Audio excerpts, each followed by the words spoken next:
business?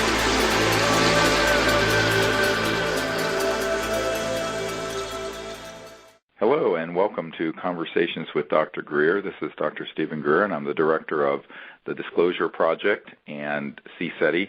And also, we're, of course, as you all know, launching this film, Sirius, which should come out in the spring of this year. So we're wrapping that up. And I'd like to thank the folks at the World Puja Network for hosting us here every 2 weeks to bring you up to date around the world with all the projects that we're working on.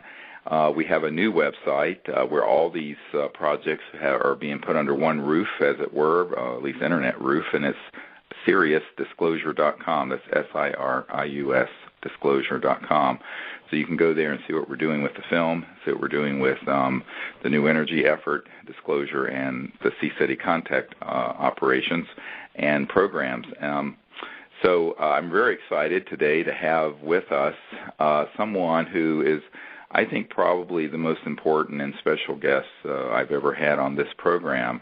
And he's a man of enormous integrity who has been involved and assisted with some of the very important work Disclosure Project has been doing, and has been a great friend and ally for over 20 years. In fact, I believe we met in 1991. And his name is Commander Will Miller. He's a retired U.S. Navy officer.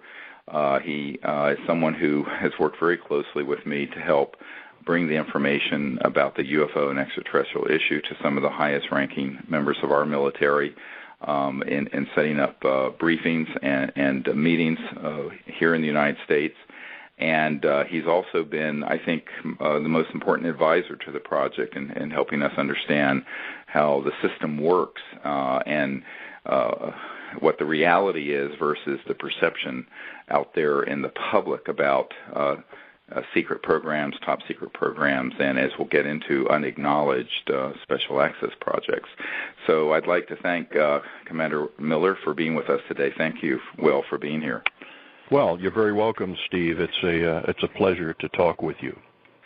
Well, why don't you? It'd be great if the folks listening would get a sense of the lay of the land. I think one of the things I want people to understand is how the government works, or as we get further into this hour, how the government doesn't work on certain issues, but how it's designed within the military and intelligence community in terms of classified programs. I wonder if you could just speak to that, because I know you have a great knowledge of it.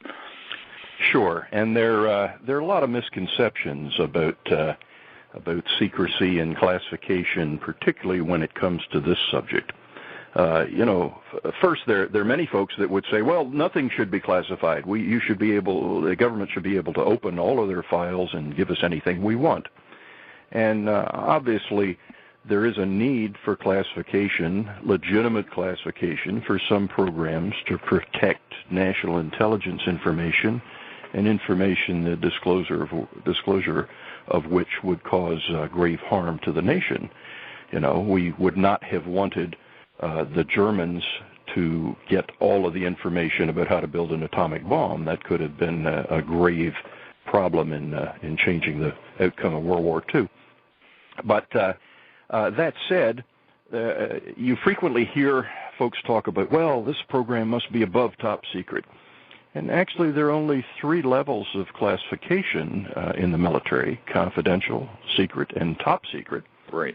And those being made by an individual, by the classifier, based on certain criteria as to what kind of harm their release would cause to the government. And there are, however, handling caveats, things like eyes only, so you can have secret eyes only information. Secret ORCON, which is originator controlled. In other words, only the person who created the classified information controls who gets to see it. Right. Or ESI, especially sensitive information, or even no foreign dissemination. And then, of course, you hear the term cosmic top secret thrown around, and the cosmic classification is a NATO unique classification. But all that aside, there's a major issue as to how secrecy is maintained in the military, particularly with respect to what we call special access programs, or SAPs. Now, you can have special access programs that have any number of classifications. Most of them are top secret, with some of the handling caveats that I mentioned earlier. The way they work is, if there is a program that the information is so sensitive that only a few people need to know about that, then there is a special access program created. In other words, you have to have special access to have knowledge of that program. So even if you have a top secret clearance, you may not have access to that particular SAP because you don't have the need to know. All right?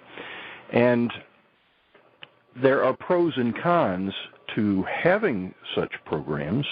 One of the pros is that you can keep the information very close to the vest, so to speak. You can control who knows about it. But at the same time, many times you don't know that there are others working on other special access programs that may have information that would be helpful to your program. And because the two don't intermingle, that's right. You many times are denied access to information that in your SAP would be helpful to you, or to technologies that would be helpful to you. So that's kind of how special access programs work. And in general, once you get into that line of classification, you are generally available for other special access programs. In other words, once you are read in, you sign the documents, and many times sign your life away forever in terms of never being able to release that information as long as you live. So then we move to another category of USAPs, or unacknowledged special access programs. Now, things get kind of interesting here. Right. The fact that they are unacknowledged, and Congress, by the way, has oversight of all classified programs, supposedly even over unacknowledged special access programs. There is supposed to be one person who is cleared to the highest level to follow and track that USAP. Unfortunately, that doesn't always happen. Right. So you have a program, the existence of which is totally unacknowledged. In other words, nobody knows about it except the people that created it and those that are read into that unacknowledged program. That can lead to misuse, and it can lead to the improper classification of programs and activities that should otherwise be available. So it is within the area of unacknowledged special programs where we would most likely find information on the unidentified flying objects, extraterrestrial intelligence, and related technologies. And this is one of the things that we have from information from people that are Disclosure Project witnesses that began in the 1950s. In fact, I was given a date by a senior scientist at the Naval Research Labs. It was October 1954, where some of this information went into compartments that were in the unacknowledged arena that have become so developed, but have become also so powerful and off the radar of the oversight of Congress or the President, and as we'll get into this discussion, some of the senior members of the military and intelligence community, that they pretty much have gotten up and sort of like a Frankenstein and walked off the table. And this was what I encountered when, in during the Clinton years, I briefed President Clinton's first director of Central Intelligence, the CIA director, who informed me that he and the President had attempted to find out about this subject of UFOs and had been told nothing, and in fact had been told nothing existed or denied access. And subsequently, I know that someone who was encouraging me to begin the Disclosure Project back in the 90s actually admitted that subsequent to that and to my briefing, the CIA director, this is the man who works for the CIA, went over and began to discuss that problem of this sort of over-compartmentalization. And it harkens to mind what President Eisenhower said when he said, beware of the military-industrial complex. And, of course, he was a very patriotic, conservative Republican member of our presidential lineage, who was, of course, also, for those you don't know, a 5-star general, which, of course, we don't have anymore. But and we don't have a 5th star for generals at this point. But Eisenhower, when he said beware of the military-industrial complex, it is my understanding it was because it was between 1954 and the end of his administration in January of 1961, just before Jack Kennedy took office, that a lot of these programs really got legs, and it was because they figured out a great deal of the science and technology behind the energy and propulsion systems behind what the public would now call UFOs, although that's not what they were called back then. They were actually called flying saucers, extraterrestrial vehicles, et cetera, and so on. So that's just some background historically for people to understand, how serious the issue has become. Yes, and as you mentioned, many of these special access programs, and particularly unacknowledged special access programs, who draw their money ultimately from the taxpayers. It comes through the defense budget. Right. USAPs many times act as little mini vacuum cleaners, sucking up end-of-year money from other programs, and so it's very difficult, if not impossible, to trace their sources of funding. But when you get into the subject of UFOs and extraterrestrial intelligence, there are two perceptions in the public. One is that, the highest leaders in the military obviously must know about this, right, and must have access to all information. And what we have found is that is absolutely not the case. In fact, to ensure that those leaders in high levels of military and civilian positions, such as the head of the Defense Intelligence Agency, he would be protected from knowledge on this particular subject, so that if there was a Freedom of Information Act request, a FOIA request, or a congressional inquiry, he could, with perfectly clear conscience and veracity, go before any of those bodies and say, I have no knowledge of that subject. And he'd be completely honest. He did not. He'd be protected. However, somewhere in his organization, there would be people who would have great information and be the custodians of that. Many times some of the senior civilian employees who have continuity as the military leaders come and go. Yes, I call it the permanent bureaucracy that exists, as opposed to, say, the CIA director that comes every 2 to 4 to 6 years, or the head of the Defense Intelligence Agency, which, for those of you who don't know, it's like the CIA within the Pentagon. It's very large, but it's its own intelligence and analytic and gathering entity for the Pentagon, as opposed to the CIA.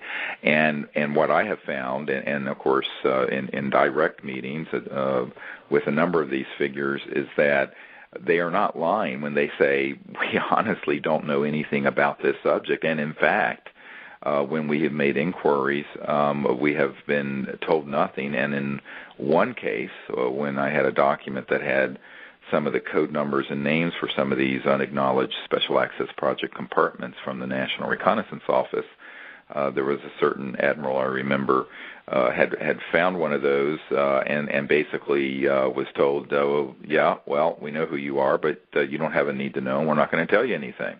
And this gets into the question of what I call legal secrecy, which would be the kinds of things that were being tapped into by the WikiLeaks people, and things that are sort of ordinary, and illegal secrecy or unconstitutional secrecy, of which there have been many, many books written, and which becomes of great concern in a democracy in terms of who's minding the hen house and who's minding the store. If there's not this oversight. And if I can just give one example, I recently met with a man in Washington who's an auditor for one of the big three auditing accounting companies that audits contracts for the government, and he was assigned to audit Northrop Grumman, which is my uncle's old company. And he said basically there were programs that even though he was cleared to do all of this, they basically said, you don't have a need to know the details of anything we're doing. So basically, he would just rubber stamp what they were telling him, what they were doing with the money, and where it was going.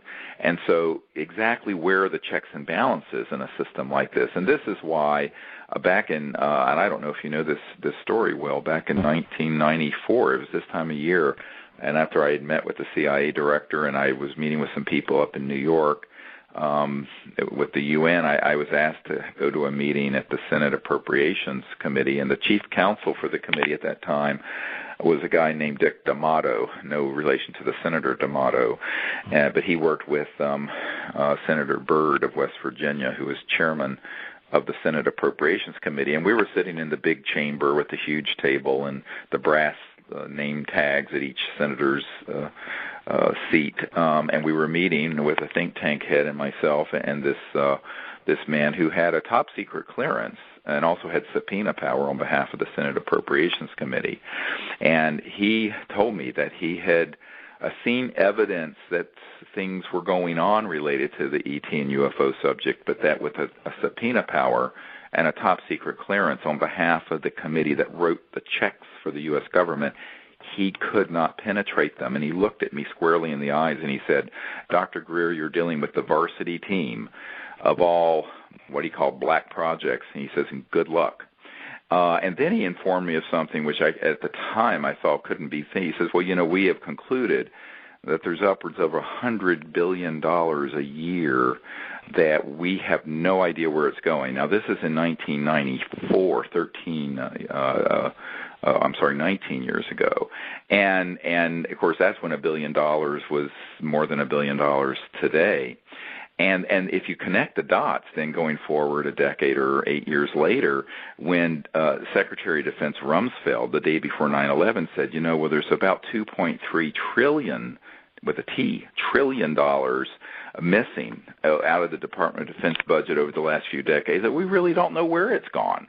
And, this is the kind of thing where now you're talking serious money and serious power, and who's overseeing this?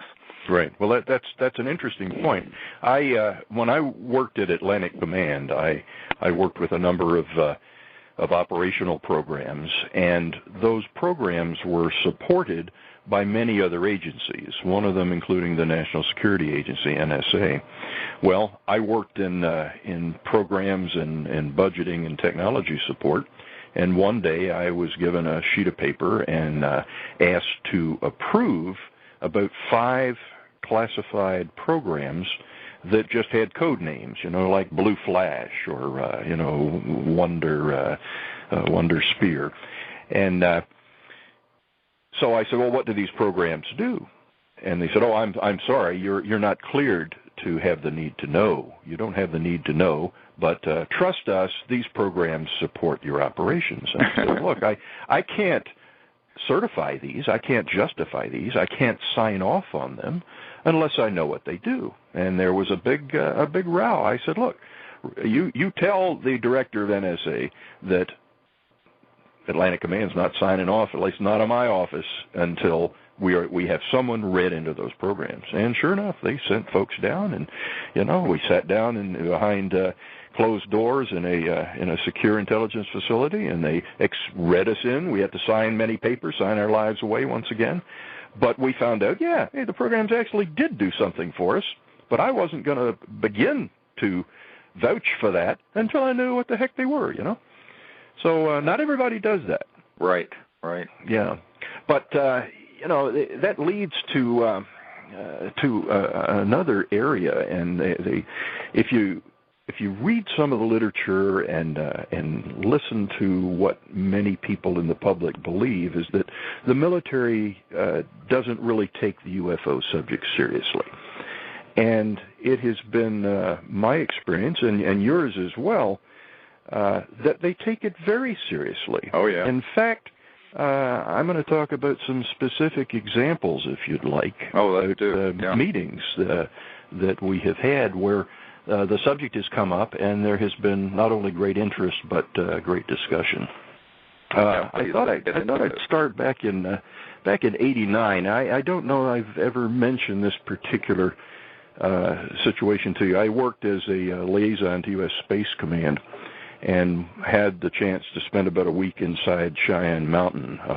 It's called a Cheyenne Mountain Air Force Station, even though it's in the heart of a mountain. Right. With lakes big enough to water ski on, the vault doors, the 3-story buildings on springs, a little rock and roll in World War III, they hoped. At any rate, we had access to the large tracking consoles in the Space Command Center there, and there were 54 categories of objects that were tracked. And the Navy Lieutenant Colonel who was taking us around had top secret compartmented access clearance. He could basically talk to the Almighty, And he said, "Is there anything you'd like to see?" I said, "Well, I see you've got a button here. You press that, and it says foreign airline." So he pressed the button, and sure enough, I always saw the Lufthansa flights going into New York, and it was very interesting. He said, "Anything else?" I said, "Well, yeah, let's look at 54, category 54, UFOs." And so he pressed the button on the console, and immediately was displayed access denied. Wow. And I just thought that was really interesting, because here was a guy who supposedly had clearance to look at anything, and but not this. Not that. That's correct. Right. Yeah, we can move on to a few years later in '92. I had the chance to talk with the then Director for Intelligence, the J2 at Atlantic Command. And this was just an informational briefing that I was giving him as a courtesy to let him know some of the work that CSETI and had been doing worldwide on the subject. It was something I thought he would not generally have access to, even though he was a Director for Intelligence. And we got to talking about he was also a submariner. And I asked him at one point, I said, "Admiral, have you ever come across any information from submarine intelligence units of large aircraft carrier size underwater objects going at speeds approaching Mach?" And of course that's quite an unusual occurrence. And he looked at me, he said, well, there's some strange things reported from time to time, but there are always those computer glitches. And then we just went on to something else. I thought that was kind of interesting. Yes, right. Yeah, that's right. Oh, that's an anomaly. We won't talk about that one. Yeah, right. Yeah. There may be such things happening, but obviously that's just a computer glitch. Right. We have one of our disclosure witnesses who was actually on a submarine when they went out on a mission, and there were a couple of underwater of these objects their mission really was to go under and try, but they used the euphemism magnetic anomalies underwater, and so they went and so they were looking for these magnetic. Sure enough, one of these things came by, and there were then two, and they got on either side of this nuclear submarine and took its drivetrain offline. Basically, they couldn't go up, down, forward, back, nothing. And at one point, they tracked one of these objects going underwater at 450 knots. Now, to give you an idea, that's basically the speed of a jet in the air, but this is in water. Which is 1,000 times denser than air, or whatever it is. But he said with no wake. Yes. So the way these objects operate, it creates a space-time bubble that it moves through that doesn't then disturb the water or the air. And he said that's quite obvious. It was quite fascinating. So sounds like an ice cream truck. That's a incoming call I've just dispatched with. I'm sorry. Oh, that's all right. Yeah. So, it's very interesting. Yeah. So, there have been some other meetings as well. It'd be great to hear. Yes, and I used to in my work at Atlantic Command, I used to have to go up to the Pentagon frequently and took the helo up there, landed in front of the Pentagon on the helo pad there from Norfolk to D.C. And I would generally stop in to see a former director of intelligence that we had, and he was now the Joint Staff Deputy Director for Intelligence. And so I made an appointment to see him, and I thought it was about time that I brought up the subject of some CSETI work, particularly because when I was working at the time as your military advisor, we were trying to find someone in Department of Defense with whom, or some entity in DOD, with whom we could deconflict any field operations we were doing, because at the time DOD was doing a lot of counter-drug operations things, and here CSETI had teams of people out with high-powered lights and lasers, and we didn't want to interfere with any government drug bust and let them know about what was going on. So I talked to the Admiral. I said, Admiral, on another subject, suppose that there was a group of retired and active duty military, former astronauts, senior technical people, and other civilians who were in fact doing field work, communicating with and vectoring in extraterrestrial spacecraft, and they wanted to deconflict those operations with DOD. Who would they talk to? Just hypothetically, of course. And the Admiral's eyes narrowed, and he looked at me and said, this isn't hypothetical, is it, Will? I said, well, sir, honestly, it's not.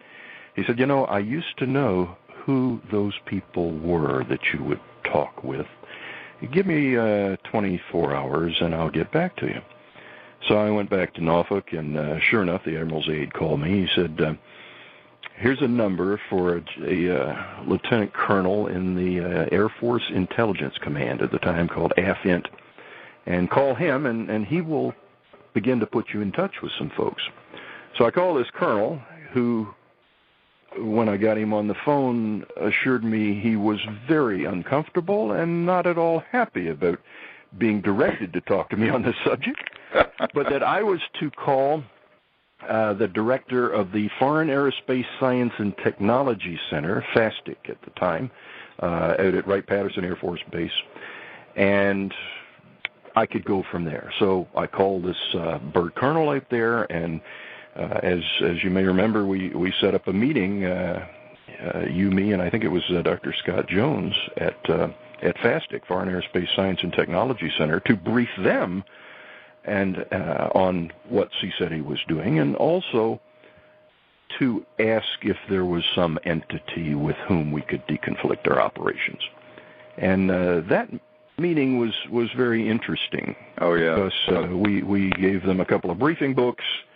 The director was then transferred. He told me to contact his successor. He was transferred within 30 days, and basically the minutes of the entire meeting went into a black hole, into the Mathmos.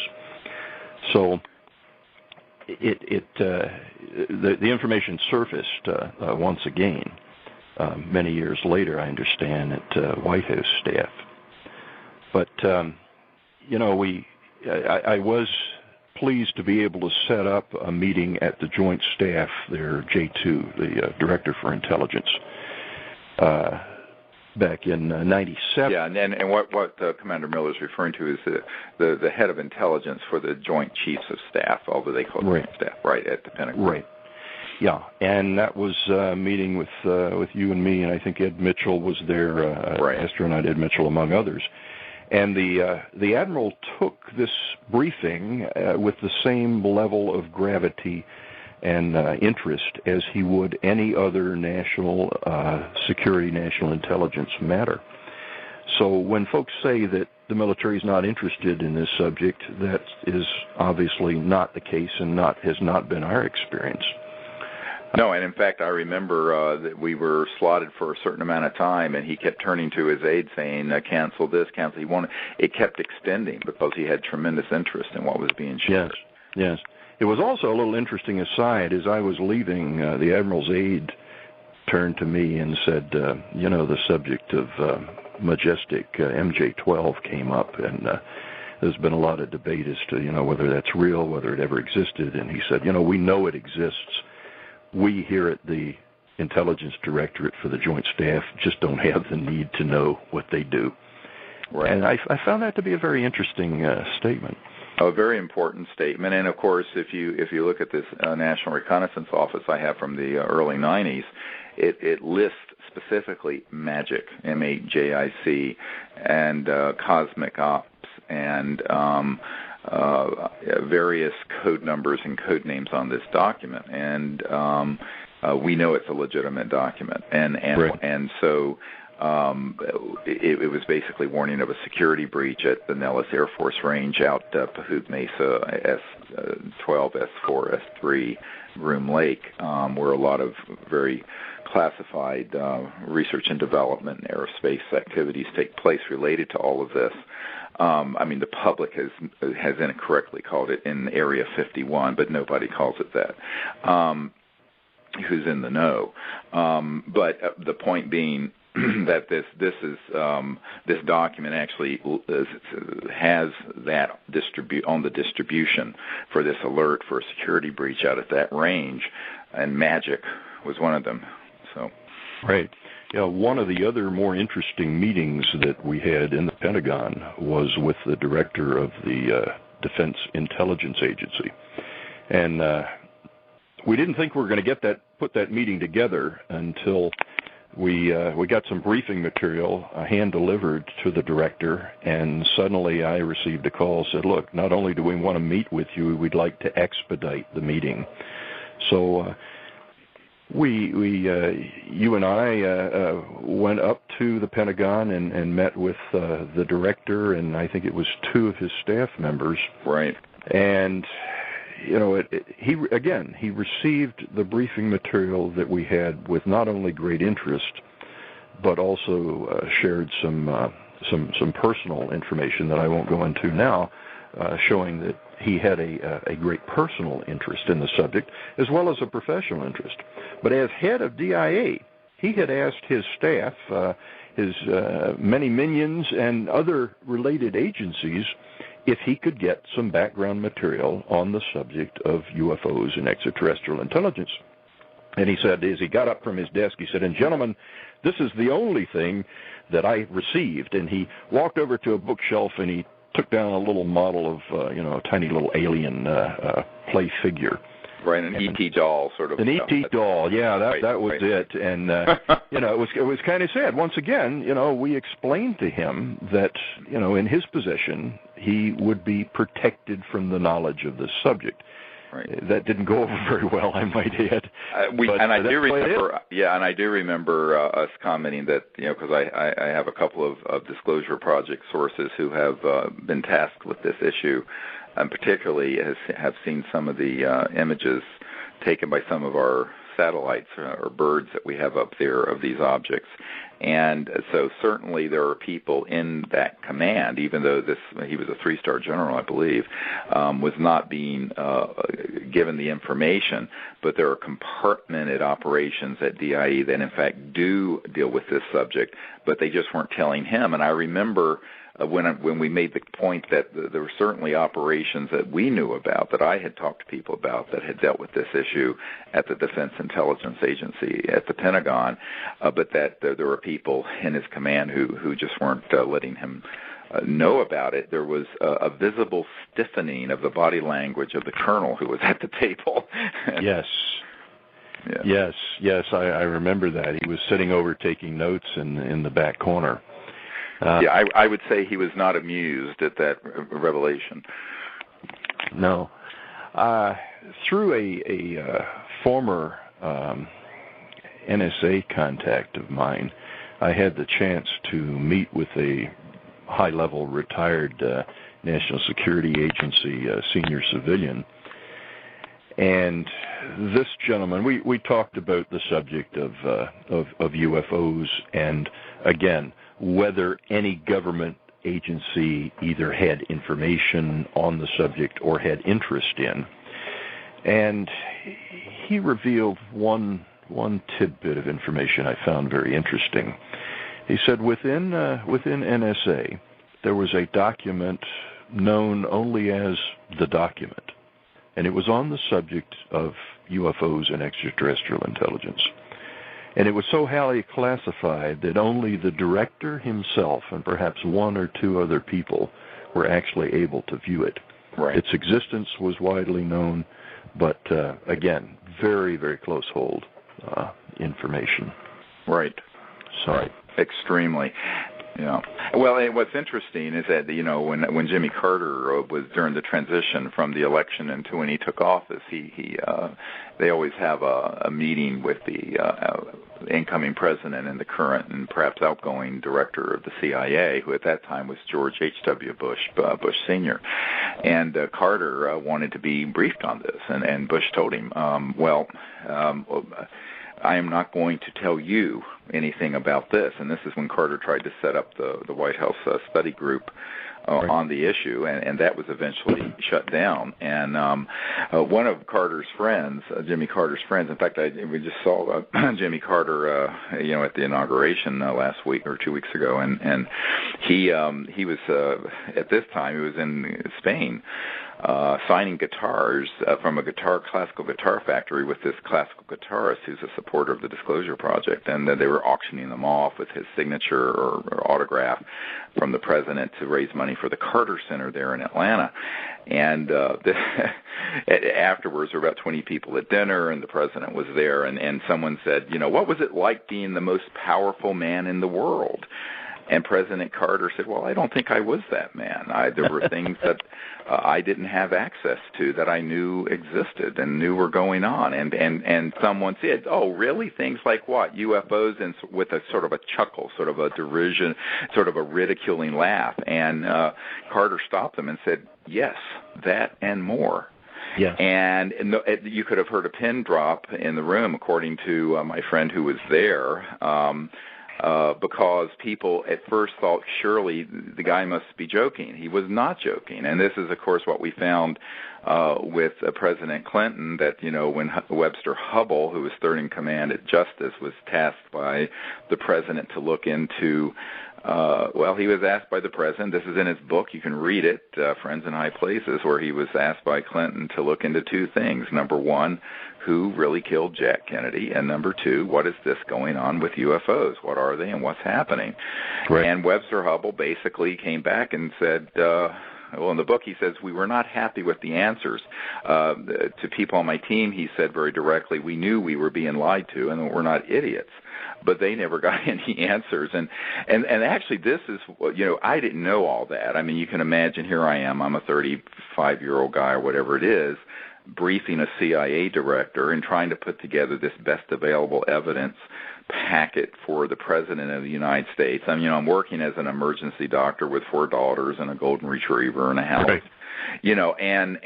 I'm a little...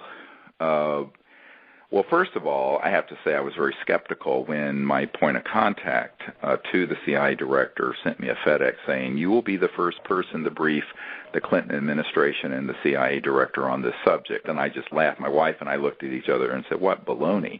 And I thought that I was being asked up there just to share what I knew, because they wanted to pick my brain like, spies like to do. But when we had the dinner and we had the discussion, it was clearly evident that the CIA director did not know and was being denied access, and he was very upset about it and very mad about it, and that this was something that was a complete breakdown in the constitutional and legal chain of command oversight, which is exactly what, go back 50 years, as Eisenhower was talking about in 1961 during his farewell address to the nation. And so you kind of go full circle, and it's nothing changes, it seems. But and actually, that was the impetus. I have to give people a little perspective between 92 or 3 and 2001. We did our best with the help of many people, but including and as one of the stars of this effort is Commander Miller here, who's on this radio show with me today, to brief the correct people in the Congress. I met with a number of chairmen of committees, members of Senate Intelligence Committee, members of the, all the ranks, foreign as well as domestic at that level, to encourage them to take the issue, investigate it, disclose the information, pave the way for peaceful contact with these civilizations, but also to pave the way for the useful energy generation technologies that had been studied and developed over the last 50 or 60 years to come out to benefit humanity. And what I found, I thought, now here was how naive I was when I was 35. I thought that if we provided dispositive evidence, proof, documents, testimony, photographs, that these people would then be able to just do it. But that's not the case. Knowledge does not mean access.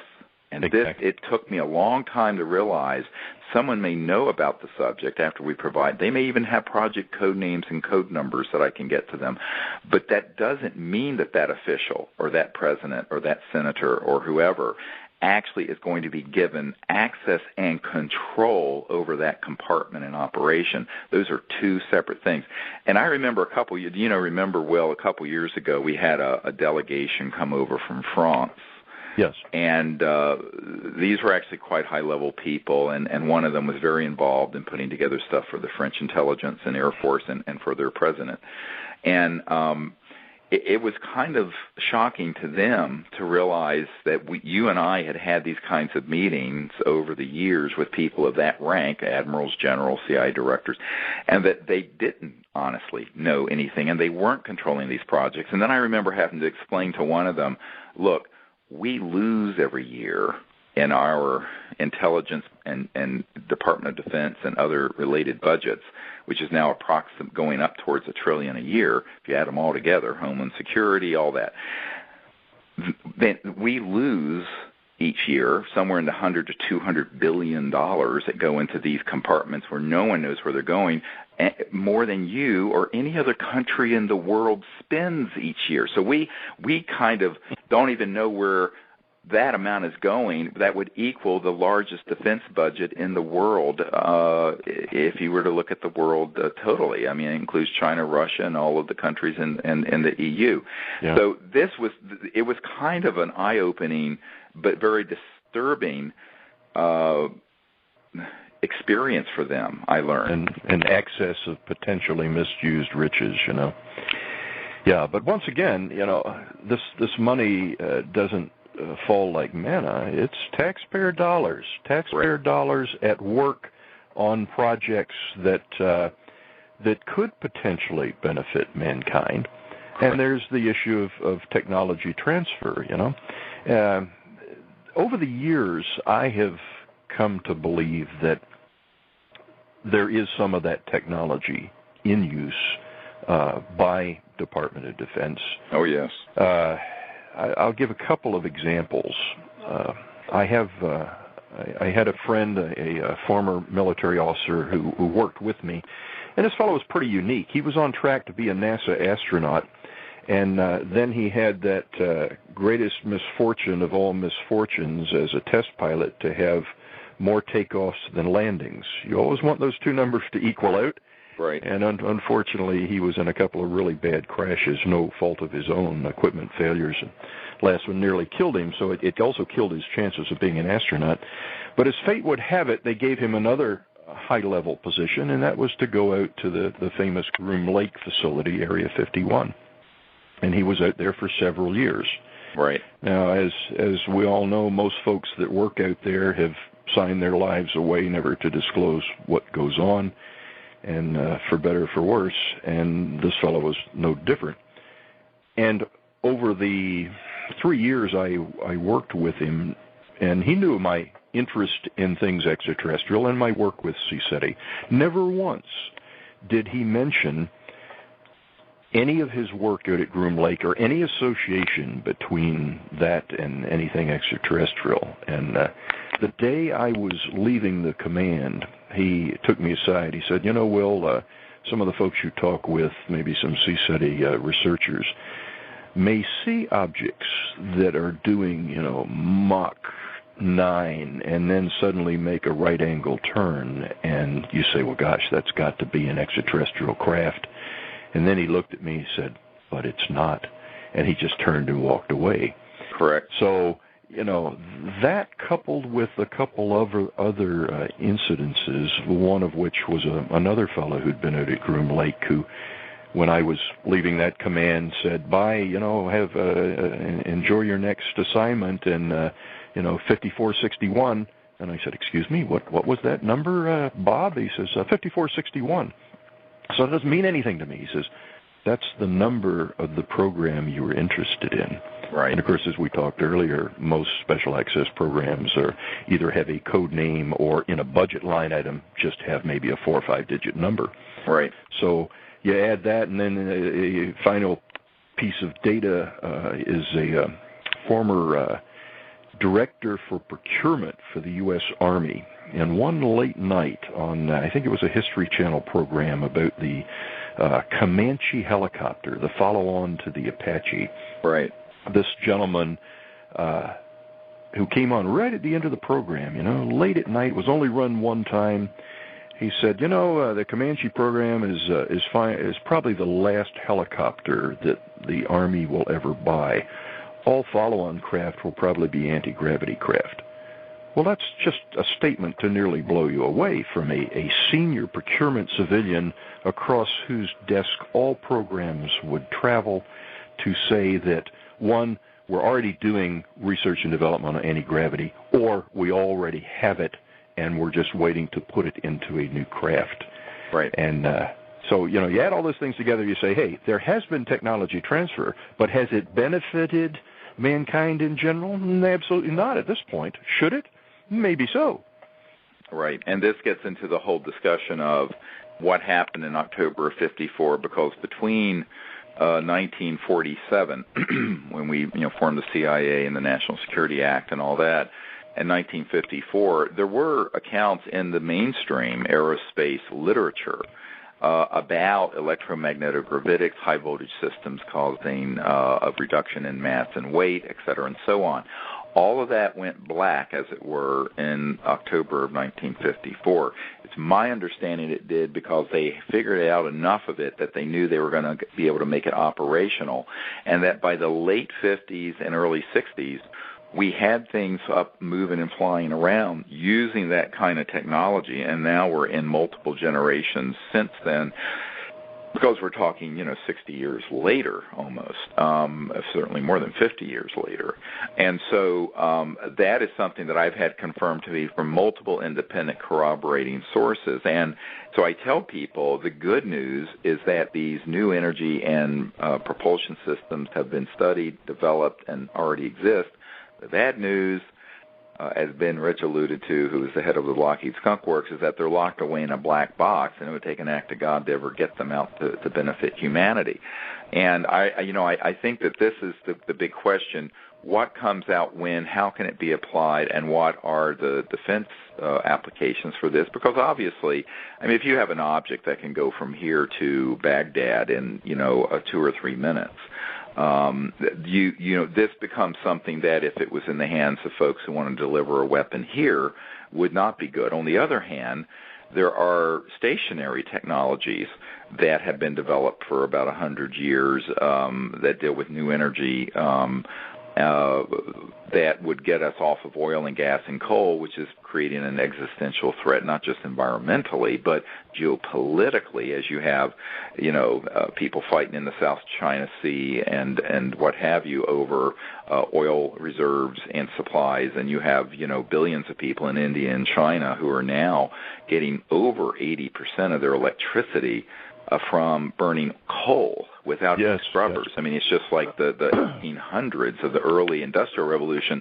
So, this sort of retardation of our technological evolutionary path that has happened because of the secrecy is something which is now becoming an existential threat to the Earth and to humanity. And so we're on the horns of a dilemma, which brings us to why we're trying to introduce all of this information in this film, Sirius. And I think that, of course, you can only do so much in 2 hours in a feature film for the mass public, but I think that we want to begin to expand that dialogue with the public in a way that has never happened, which is why we're working on that. Yes. Well, even if you look at NASA's future programs, NASA's looking at all kinds of advanced propulsion systems.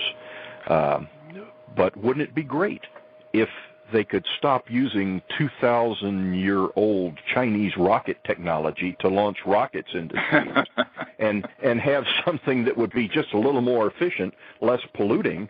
You know, any person in the U.S. or any other country can look up in the sky on a clear day and see all kinds of vapor trails. Well, wouldn't it be great if that pollution wasn't up there too? Well, and that's I always joke with people because I deal with a lot of high tech folks, and I said, look, you have smartphones and fiber optics, but guess what? They're being powered off a coal-fired power grid, circa 1800s.